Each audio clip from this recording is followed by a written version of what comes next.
Welcome to Adoption and Other Matters of the Heart with Terri Odom and Emily Saska. I'm the producer, Serena Travis.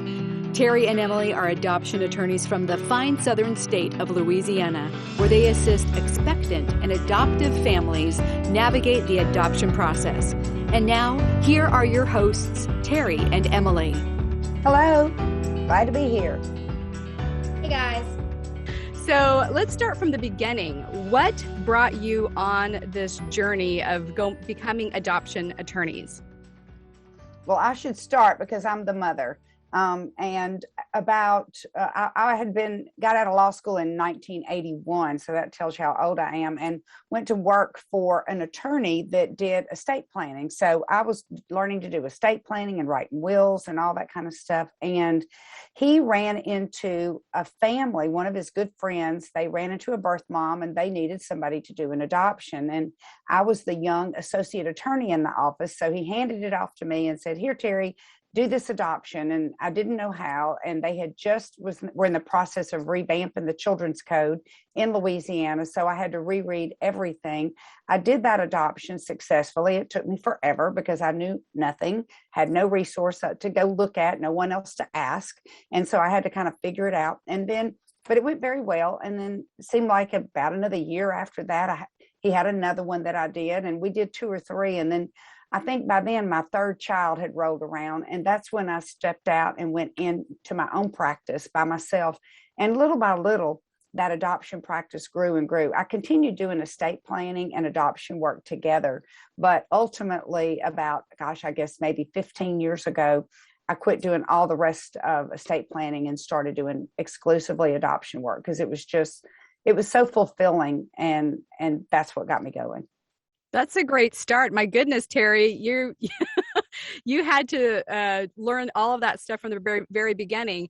And I'd love to ask more about how things have changed over the years. But first, Emily, what about you? How did this you saw your mom doing all this? What got you interested in pursuing this path? So, right, of course. Growing up, my mom was an adoption attorney, and she had a different job than any of my friends or anyone I knew. We lived in a very different world. I would hear about these babies being born. Sometimes they would even come to our house overnight, perhaps, if the adoptive parents hadn't made it in town yet. So I was living in this adoption world and watching her help create families through adoption ever since I can remember. So growing up, when we would have job shadowing in 4th grade, I would put on my fanciest court clothes, what I thought were court clothes, which were really my church clothes, and go and follow mom. One time I got to go to court with her. Even this was when I was in grade school, and then through junior high, I remember once I had a math class where our project was to write a short summary on how we were going to use math in our adult careers. So I wrote about how one day I would have to help expectant moms potentially with their living expenses for food and things like that. So I just always wanted to follow in her footsteps, and was always drawn to the work that she did. Not only because it was so fulfilling, but that's what I knew. That's what I knew best from watching her do it. So I didn't have to reinvent the wheel because she had already made a beautiful wheel that I could just model after. So it's been really cool getting to join her in practice. That's wonderful. And I love those stories that you shared from just a young age that you adopted this adoption journey. And so when and where did you all go to school? Well, I went to Loyola Law School down in New Orleans, and I graduated from college from here in Monroe, Louisiana. It was called, I guess it was called ULM. It's still, even then, it was Northeast at some point while I was there too. NLU, I think is what it was then, but they've changed the names a few times. But Loyola University in New Orleans was my law school, and I loved it down there. And so for me, I did my undergrad study in Baton Rouge, which is where I live now, at LSU. And from there, I went to New Orleans and went to the same law school as mom did, went to Loyola College of Law as well, and studied there in New Orleans. And then after I graduated law school, decided to come back, not all the way back home to North Louisiana, but back to Baton Rouge, where I'd kind of made that home for a while during undergrad. And that's where I'm living now. And I thought it was so neat too, because, and I want to throw this in, I'll never forget when we went to go get Emily enrolled at Loyola. It was the coolest thing for me because it had been forever ago. And yet there were 3 or 4 professors that were actually still there that I had as my professor. And so that was the coolest thing for me. So it really meant a lot to me for her to have gone to that same school that I did. And I think it's a cool thing. That's awesome. So then if you have young attorneys or budding people wanting to be attorneys, do you recommend them to go down to that school still? Absolutely. I thought it was wonderful. I could have had a little bit better trial courtroom practice. There's some schools that my husband's an attorney, and when we talk about our education, I felt like at least the year that I was there, I could have done a little bit better there. Emily can speak to whether she had a better courtroom practice. Well, I know they have clinics where you can get some trial experience if you do the law clinic. I was also in moot court. Moot court is like a practice. You go and you argue your case, and if you do a good enough job, they'll extend to you membership in moot court. And I actually was extended membership, so I was included in the moot court experience. But I did not want to be a litigator. I wanted to be an adoption attorney. So so as a member of moot court, I was very careful to say, I'll participate in moot court, but I want my jobs to be this, and this. I don't want to be talking and litigating. And so I didn't get a lot of practice in that, but I didn't really want a lot of practice in that. The hope in an adoption is you don't have to litigate anything. If you do it right and you cover your bases and everyone is happy, then hopefully nothing is being litigated. So, but I did get to practice a little bit, and it was kind of fun to get to argue a little bit. Normally it's just Mom and I that argue in our practice though. That's right. And Emily, for me, and I don't know if you remember this, but I was invited to be on the moot court team, but I didn't participate in that. I in the junior class, when we were juniors, we had a moot court competition within the junior class. And I was awarded top oralist and second in brief writing. And but when they finally were ready to do the moot court competition, the fact pattern was about something called off-track betting, which I had never heard of in my whole life. And I just thought I could never do this because I don't even know what that is. And of course, you're still in school and I was having Matthew, my first child was born during my junior year. So it was a bit of an episode by itself there. But anyway, I think that's neat that we both enjoyed our moot court experience. But you're right. We don't want to go to court. We don't want to litigate adoptions. And I was not juggling the responsibilities of parenthood when I was in law school. I was mostly just drinking Bloody Marys and enjoying New Orleans as you should. Smart girl. Oh, that's so funny. So, boy, there's a couple of lanes that I want to take. But first, before we talk more about adoption, let's learn a little bit more about your family. So you've already mentioned your husband, Terri, and some of the other kids. Tell us about the rest of the family. I'm on my second trip around the sun, my last trip around the sun. My husband, Richmond, and I have been married almost 14 years, it'll be 14 years in December.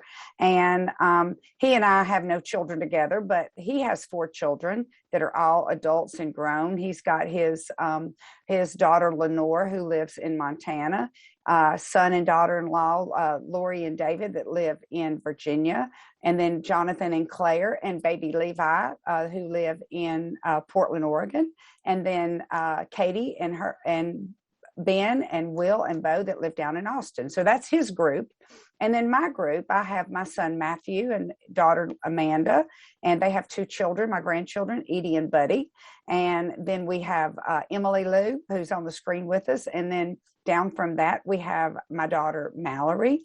Mallory's married to Nathaniel, and Mallory's a dentist who practices right here in Monroe with us. And then my son Matthew also is in Monroe. He works at I don't know the name of that company, whatever that's called. Used to be CenturyLink. They've changed it. Lumen, I think, is what it's called now. It's a bigger company. But anyway, and then finally, my little caboose, Macy Lou, who is a senior at SMU in Dallas. Wow, y'all have a full quiver. It's like the Brady Bunch. It is. Wow, It is. that's awesome. So, yeah, it's great and big family. And what about you, Emily? You have a growing family. So I'm here in Baton Rouge. After I graduated law school and moved back to Baton Rouge, a year or two later, I met my husband, Jesse, and we dated for several years until I strong-armed him into proposing to me. And we got married in 2020, which was the crazy year of COVID, but that was the light for me in that whole crazy, scary, awful year. We had a beautiful wedding in Destin on the bay, and it was lovely. It was a perfect day. And so we are married, and we actually have a baby on the way now. We are growing our family, which is exciting. I've gotten to help so many people and watch so many people grow their families through adoption and work with so many women through their pregnancies. So for me to be able to experience pregnancy firsthand, experience parenthood firsthand, I feel like hopefully will give me even more empathy and compassion for the adoptive moms and the birth parents that I work with. So I'm excited about that. That is exciting, and congratulations. I loved those years for sure. And as you guys know, or I don't know if you know, Emily, but Terri and I had a chance to talk. I am an adoptive mother. So and I've had kids naturally too. So like the way we used to say it was they were homemade and store-bought. They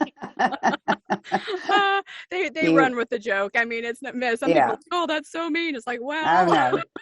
Well, I'm excited to get to join the club. Yeah, it definitely is fun. So let's talk about adoption. So it's amazing, Terri, you have seen the gamut from the early 80s of what it means to go through this process and your part in how you help families in that. So can you talk about how it has changed over the years, like a thumbnail sketch of the differences that you've seen? Okay, well, if I back up and think about what are the things that I've noticed that have been the most dramatic changes, and I think first of all, I can't walk away from the issues of families that would adopt children of different races. That just jumps up at me right away, because when I first started doing adoption work, and I would get referrals from other states, so I might have an adoptive family from Pennsylvania and a baby here in Louisiana and that kind of thing. I would notice that interracial adoption was very well accepted, more in the northern part of the United States. The southern part came along a little more slowly, and but over the years, little by little, it got to where it was all the same. And so I think it's fair to say now there's absolutely has been no distinction between North and South or anything like that, except that I'm beginning to hear more, and Emily may notice too. I know we've seen some things come across our emails where you're seeing groups of people that believe that interracial adoption is not a good thing, that and it may be part of a certain group that's really pushing that mindset. But I think that's probably one of the biggest changes with the laws of same-sex marriage and that whole issue, because same-sex adoption was not allowed in Louisiana for years and years and years. But then once the law changed, then it did. So those are like huge changes for me, at least generationally, because I've gone through, about 3 decades now of doing adoption work. So watching the culture change and watching adoption change with that has been really, really interesting. Yeah, that is. And I can see where those would be like epic big differences, definitely. Yeah. So let me ask about now. What is it like now, your caseload? How many cases do you guys work with on a regular basis? And what types of things are you focusing on? Because I noticed your website, there was something was closed for now. And tell us a little bit more about that. So we don't do a lot of international adoption. Mostly our practice is going to be U.S. It's going to be private adoptions involving adoptive families that live here in the United States and birth moms that live here in the United States that are expecting babies. So we do some recognition of foreign decrees, which is when someone were to go to a foreign country, adopt, and then want that recognized in the U.S. But for the most part, we just do domestic adoptions. So that would be like a private adoption, which is where the birth mom is not related to her adoptive family. Or we'll do intra-family adoptions where maybe you have a step parent that's adopting the child of their spouse, or a grandparent adopting a grandchild.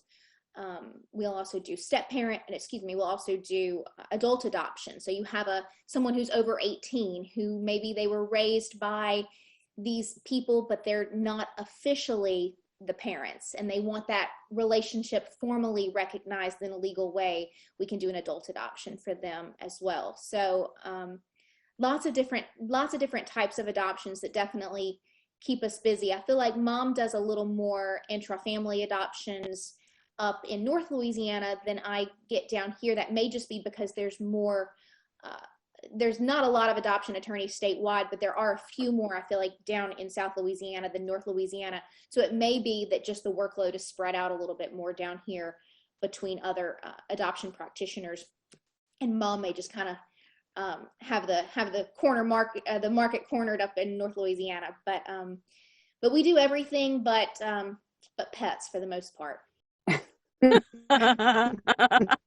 Okay, so you may notice in our website, we talk about that we're not taking applications right now for matching services. I want to talk a little bit about matching services. It is our favorite thing in the world to get to match an adoptive family with a birth mom. That is a great thing. Families come to us that want to be able to have the experience of adopting. And what we do, we try to help them, guide them down that path. We help them, give them guidance about preparing a profile book, some kind of a little scrapbook that kind of introduces their family on paper, if you will. And once they get that done, and then we have a birth mom come in our office that wants to place a child for adoption, we're able to kind of let them meet one another. She goes through the books and decides who she likes, and we make that one connection. So that's how we do matching services. But we do charge a fee to do that. And so we are very limited on how many families we accept at one time, because, I mean, we could have as many as we wanted, but I just didn't feel like that integrity dictated me allowing 50 or 60 or 70 families continuing to add up and get more and more and more, and get hundreds of people that are wanting to be able to have matching services. And we could make money off of it, but then we feel a level of responsibility to try to do everything we can do to get them matched. As it is, we still work diligently, but it's much easier to feel like we're doing a better job for each one if we keep that pool small. So that's kind of right now, we're getting ready to actually open those applications for a period of time. It won't take long because we've got hundreds of families right now that are interested, and we probably won't take but maybe another 50. And so that's what that's about. Well, thank you for that explanation. So in a way, it's like ebaby harmony, where, right? I guess so. You're matching up people like that, but that's cute. And I'm sure a very valuable service for those involved. And I think that's a wonderful option, opposed to if there is an unwanted pregnancy, to be able to give the child a loving home. Yeah, we really love it when our birth moms and their adoptive families can really connect and fall in love with each other. Honestly, if you think about what a birth mother has to go through to make the decision to surrender their child for adoption and entrust the care of that child with another family, if you can have that relationship, that matter of the heart. That's why I always believe that adoption is such a matter of the heart, because that woman, in my opinion, if she can love her people and trust them, it's going to make that decision so much easier. Yeah, absolutely. I mean, it's a huge deal. I mean, it's a lot to go through a pregnancy. It's, as you know, Emily, now, it's a lot of work. So, but then just the heart of it, dealing with the emotions of which there are many that arise during pregnancy. So that's amazing that you guys are helping them navigate through that. And it's another positive change that I've seen, I believe, from how things used to be when mom, when I was a little girl watching mom practice versus how things are now. There's a lot of good and a lot of bad changes that I've seen. But one positive thing I believe is being able to have that more open relationship between the birth mom and the adoptive parents. Years ago, it may be maybe they knew each other's first names, if that, often maybe not even that. And nowadays they're sharing names, they're texting each other, setting up FaceTime appointments if they maybe live in different states, coming in, traveling in, meeting in person. If everyone's local here in Louisiana, they can get together for lunch at Panera after a doctor's appointment. And I think having that openness can help just build the trust, establish the relationship, so the confidence in the adoption plan is there for the adoptive parents, and for the birth mom, the confidence that these are going to be good people that are going to take care of this baby is able to be established in a better way. So there's still varying degrees of openness. You hear the semi-open adoption or an open adoption. It means different things to different people. But I think some level of openness has, in my experience, been a really positive thing for both the birth parents and the adoptive parents, just to build that trust and that confidence in each other and in their adoption. Yeah, Emily, you're really right about that. And it's funny that you said that, because I kind of had forgotten, but you mentioned it earlier. But yeah, back when I first started doing adoptions, a birth mother, typically in Louisiana, she does not sign her surrender until at least 5 days after the baby's born. So many families would be concerned about taking a new baby home if the birth mother might change her mind. So for years and years and years, I would just take those babies home with me, and I babysat those babies over during that 5 day period, which was probably foolish on my part, but I didn't know any better at the time, and loved it too. And then those birth moms many times never met their adoptive family, and like Emily said, didn't know their name. It was very interesting because it's almost like I became that person to them. I became their adoptive parent. She would trust me. You always have to have separate representation in adoption, so I could never represent both the birth parent and the adoptive family, but they always had separate representation. And that separate representation, those attorneys would allow our office to continue to interact with those birth moms, so that we at least could continue to generate a positive, loving relationship between them. And to me, the neatest thing is just the whole culture of adoption. It's been able to evolve. I think that a big reason there was such this closed, secret nature almost of adoptions is because for women dealing with unplanned pregnancies, there was so much shame. That's right. Back when you would send your unwed daughter off to have her baby, and when she had that baby, we didn't want to talk about it. Everything was just kind of under the table, and there was a lot of shame with an unplanned pregnancy. I think similarly, a lot of shame with infertility, with the adoptive parents struggling with their journey to parenthood, whether it was infertility or whatever the case may be, pregnancies that couldn't come to fruition. Now we talk about things. We talk about, sometimes you get pregnant and you didn't plan it, and that's okay. You're not a bad person, and sometimes you can't have a child naturally. You can't conceive. You struggle to conceive, and there's other options, and we're more open about that. And because of that, we can celebrate adoption in a bigger way, in an open way. And I think it's been a really positive thing and a really healthy thing for everybody involved to be able to not have that shame attached to the adoption process. And Emily, I'm really glad you brought that point up about infertility. I will never forget having an adoptive family come into my office. They were wanting us to provide some matching services for them. And I'll never forget the husband that kind of leaned across my desk and said, "You have no idea how hard it was for us to come in here and talk to you." And I was confused. I said, "Why? I don't understand." And he said, "We're here to tell you that we can't make a baby. We can't make a baby between us, and we have to involve someone else to help us." And he said, "It's the hardest thing I've ever done." And it really changed my whole perspective about that. So I'm really glad you shared that, because I think there's a lot of listeners and viewers that won't haven't even considered that. That's what makes adoption so amazing and so beautiful. So, Emily, I remember things you've said. I've heard you say this before. What I've heard you say is we're talking about two different groups of people that just need each other. The birth moms that are in a place and an adoptive family that's in a place. And I think that's the beautiful thing about adoption. And it's something that birth mom probably, when she envisioned her, this was not her plan for this baby. This is not, I really want to get pregnant and then place it with someone else to raise. Right. Normally that's not your plan.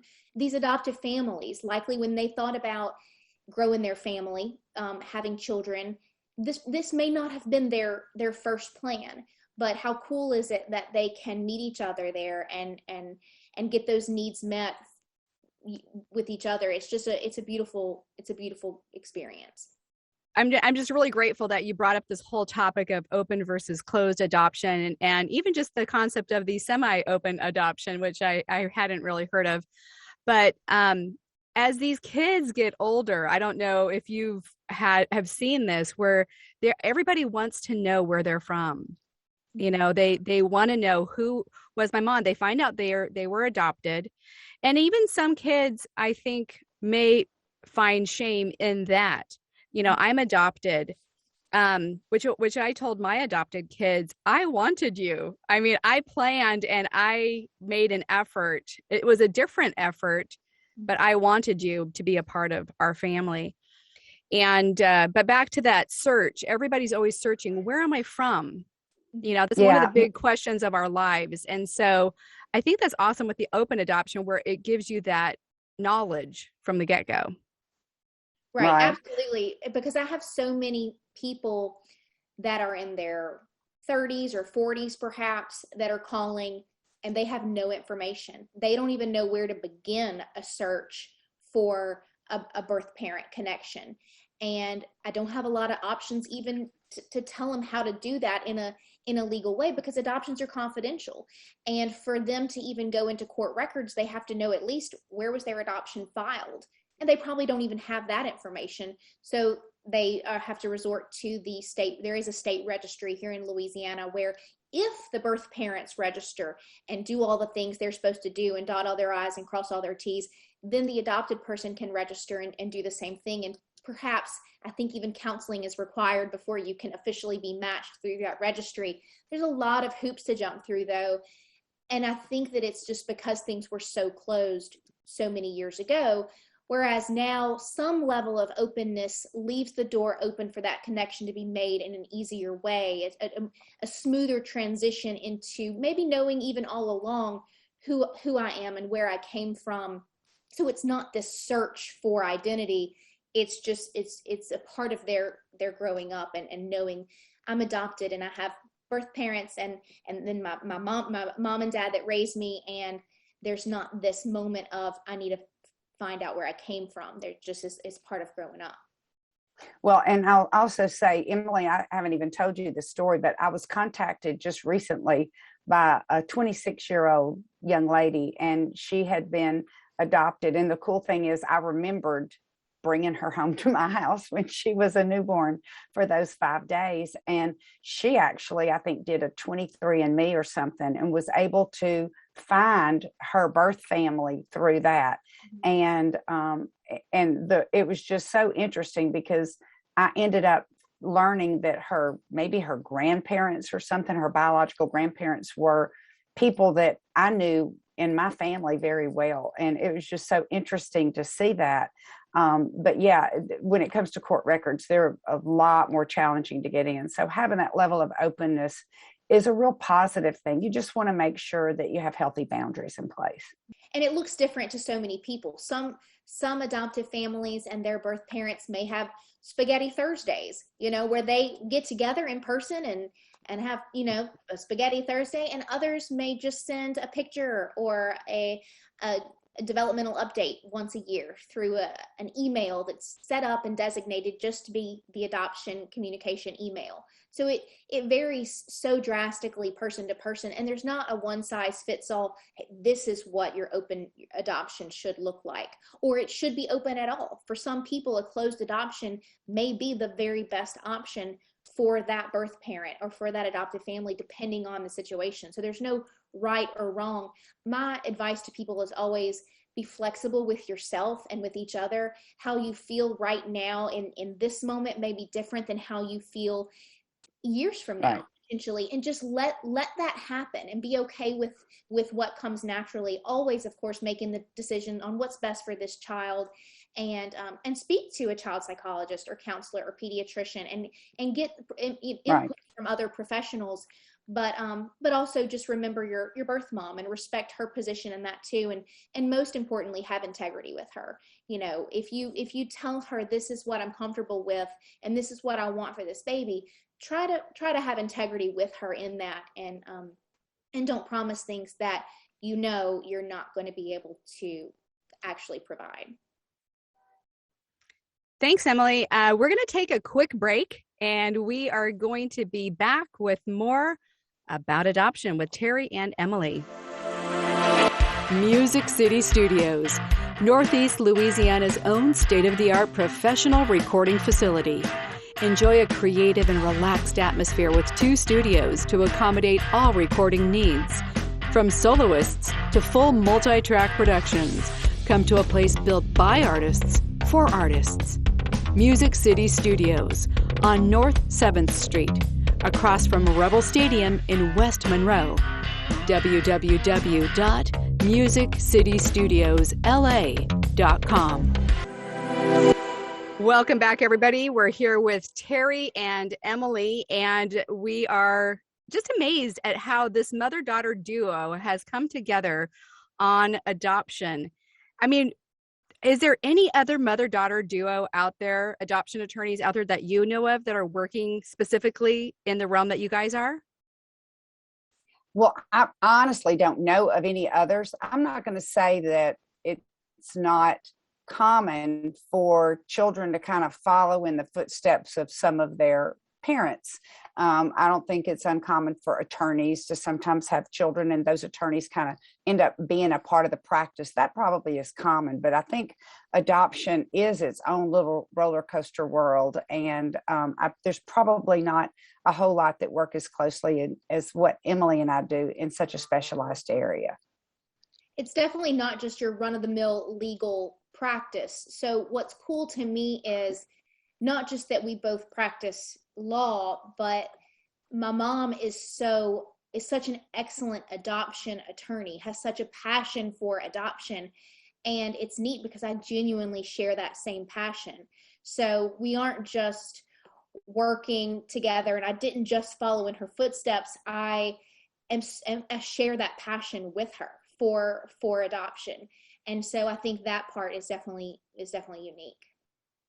Just curious, exactly, or do you have an idea of how many cases you've all been working on over the, throughout your legal practice? I would guess, gosh, I've probably done over 500 adoptions over the years. And we're super busy right now. We've got so much work. We're grateful for it. Love all the families that we're working with. Some more challenging than others, but it's a wonderful ride. We're just so blessed to even get to do the work we do. And I have not been practicing for quite as long as my mother has. But even in my own practice, I've helped with, at this point, probably, so I'm a member of the Academy of Adoption and Assisted Reproduction Attorneys. And to be a membership in that, you have to qualify by doing, I think it's 100 adoptions. Is that right, Mom? You have to have a minimum. I thought it was 50. You had to do at least 50. They could have changed it, but I don't remember off the top of my head what that element of criteria was, but I had to at least have 50, and that was a year or two ago when I was extended membership into the academy. So I've probably done at least 100 or more myself. I have a feeling Mom has done well over 500. I think that is a gentle number for her, but lots between us for sure. Well, that's interesting that you bring up that association that you're a part of, Emily. Are there any other associations that you guys are a part of? Well, the Academy has been something, I've been a member of that since like 1997 or 1998.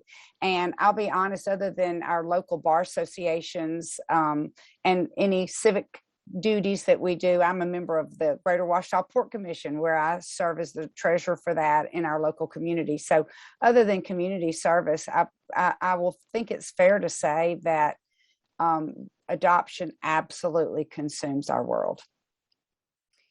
And the Academy is well, at least the Academy of Adoption and Assisted Reproduction Attorneys Academy is the big mama jamma adoption academy. I mean, if you are an adoption professional, that is the pinnacle to me of being extended membership. That really is telling of the quality adoption person you have guiding you through the adoption process. So when I get calls from people out of state, potentially it's not appropriate for me to represent them if there's no legitimate jurisdiction in Louisiana for Louisiana involvement. You can bet I'm going to refer them over to another member of the Academy, because I'll have that assurance of that professionalism and adoption knowledge that any of those practitioners will have. Absolutely. It's an amazing organization, and we're just both privileged to be a part of it. That's super important. And I'm so glad you shared that, because I suppose maybe the listeners may not even know that such a thing exists, number one, and the value that it would bring to them to work with you guys. So actually, that's something that might be a really good podcast in the future. And that is working with an adoption attorney versus another attorney for your adoption. So maybe just hit on that briefly, but let's save the meat of it for another episode. Well, so being a lawyer, you can really do any kind of law. I could, try my hand at a divorce, or even represent a criminal in a murder if he was crazy enough to want to hire me to try to do that. But that's not what I do. I do adoption, so I try to stick to that area. So if you are interested in an adoption, you could call maybe a family law practitioner who may have done an adoption in the past and likely, could guide you through the process. But so often an adoption attorney specifically that limits their practice just to adoptions is going to really have the knowledge to be able to move your adoption forward efficiently and appropriately, and hopefully successfully, to get that done for you, without issue. That's great. Terri, you want to add anything to that? I would add that there also is an issue between private adoption attorneys and an adoption agency. And our office, we are not an adoption agency. We are private attorneys, and we personally, we believe that's best. We could try to make an agency and develop one and be one if we wanted to, but we really choose this approach because we believe it's way more personal, and we believe that it allows us to have a lot more hands-on involvement in what goes on in the adoption process. I like to think of our office as a little boutique law practice. It's a mother-daughter adoption law duo, and that small, close-knit environment that we provide, I think, is really special because of the type of law that we practice. Yeah, I love that. I mean, I would feel like you're with both of you and the years of experience, you're so approachable and friendly and fun and just wise. That's like the thing that comes to my mind. And knowing all of the details and having had all the experience and cases you've had, you guys must have just boatloads of stories. Oh my goodness. We have so many stories. In fact, when I travel, if I'm on an airplane, you sit down next to your seatmate, and people inevitably ask, what do you do? What do you do for a living? And so often I just want to lie and say I'm a banker, because if I tell them that I'm an adoption attorney, it will spiral into them sharing their stories, me going off and sharing mine. And I feel like we make everybody crazy. You have the people that want to sleep around you, and we're just talking about adoption for the next, could be 45 minutes or could be 4 hours, depending on how long that leg of the flight is. But adoption touches so many lives. That's just another cool way I get to see it. That is really cool. And it actually makes me think that, when you get away, you probably don't get away from work that often. Work just kind of follows you wherever you go. Yeah, we say we're like Denny's, we never close. I love that. Yeah, you guys are, powerhouse duo, that's for sure. So, you guys are super busy right now. You have tons of casework. It's amazing that we have some time to even sit here on a podcast together and discuss adoption. Why now? And why a podcast? What was it within you that made you decide, hey guys, now's the time. Let's start this thing? Well, that's probably on me for the most part. I kind of encouraged Emily to come along with us on this. But for me, at least, at the age that I am in my life and the number of adoptions that I've been a part of and the families that I've met and the stories that I've heard, and it's an amazing thing. And I get teary-eyed thinking about it because I feel like it's such a privilege that I've had to have walked the most personal and the most difficult road with so many families. And my thought was, what if we could just share some of this with all the listeners out there, women who may be contemplating adoption or want more information and have an unplanned pregnancy, families who are interested in adoption but just need kind of a resource to kind of think it through and kind of think about it maybe in a way they never have before. So for me, at least, maybe it's just me getting older. I don't know. I just felt like it was something that I wanted to do to give back a little bit to the world that's been so good to me. And the way I see it is, yes, we are very busy and it does take time to set aside to do a podcast like this, but we're busy with calls from so many people with so many questions. So this is a great opportunity for us to answer some of those questions, put it out there for people to soak it all in at one time. And it's an efficient way for us to communicate our adoption message with a lot of people in an easy, quick way. So you guys are open to answering questions on the podcast? Absolutely. Would love it. Love answering questions, love hearing stories for sure.